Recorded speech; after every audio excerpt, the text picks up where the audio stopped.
The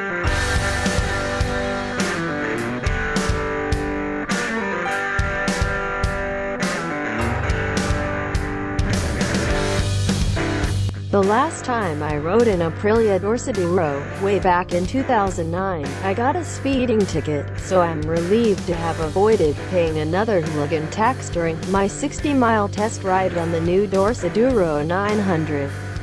This time, I was smarter, if not less restrained, flogging the slim-waisted, Italian-made supermoto on deserted back roads rather than on city streets. Knowing when and where to play is half the battle. Sharing a platform with a Chevrolet naked sport bike, the original Dorsoduro was powered by a liquid-cooled 750cc 90-degree V-twin carried in a hybrid aluminum spar, steel trellis frame.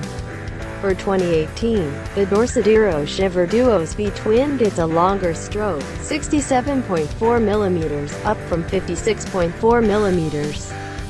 4 is 92mm, and now displays as 896.1 cc, boosting claimed horsepower from 92 to 95 at 8,750 revolutions per minute.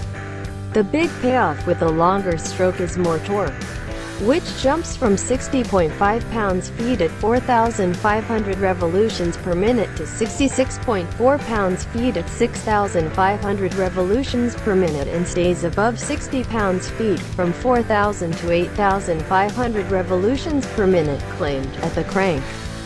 Updates to the pistons and crankshaft reduce friction and weight. A new high-pressure double-jet injector improves fuel atomization, and a Magneti Marelli 7S MAQ gives the bike more brainpower. Revving up faster and more smoothly than the 750, you don't have to wring the 900's neck quite so much.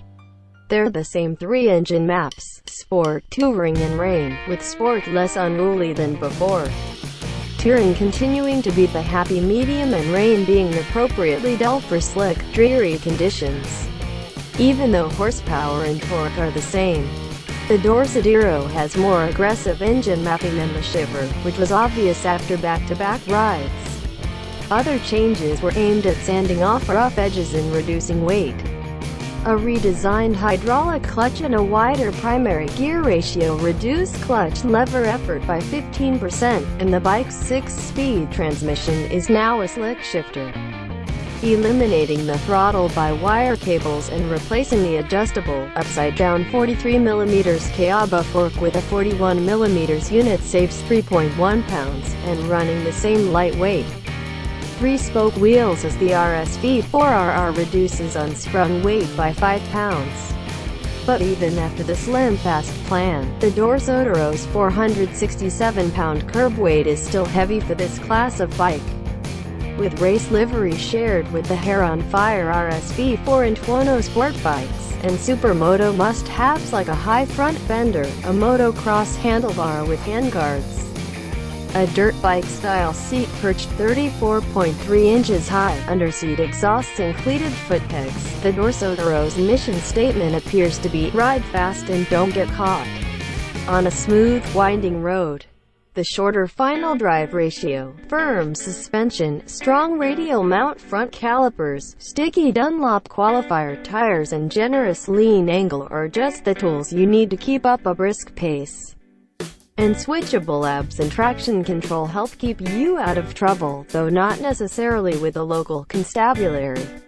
But when you get down to it, the Dorsoduro is an opportunity missed, a promise unfulfilled. For a bike that looks like you should be backing it into every corner and lofting the front wheel on the way out, the Dorsoduro is too long, too heavy, and its engine and exhaust note are too dull.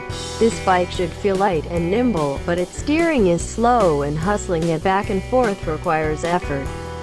The bump in displacement gave the Dorsoduro more power and torque, but its claimed at the crank numbers fall well short of a bike like the 847cc Yamaha FC09, which makes 105 horsepower and 60 pounds-feet of torque at the rear wheel, and is also 50 pounds lighter and costs $3,000 less.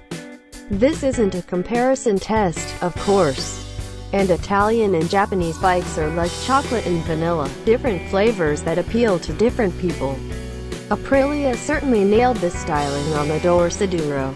Especially those sexy underseat exhaust pipes, the red trellis frame and matching valve covers and rear shock spring. Tucked behind the small fly screen is a new full-color 4.3-inch TFT display that has to be the easiest to read instrument panel on any bike today, and its parallel series of shift lights across the top look like an airport runway at night. Big, bold, crisp graphics display all of the pertinent info, except fuel level. Come on, Aprilia, this bike carries a premium price and it doesn't even have a fuel gauge? Having to depend on a trip meter and a low fuel light is a recipe for range anxiety, especially with a 3.2-gallon fuel tank.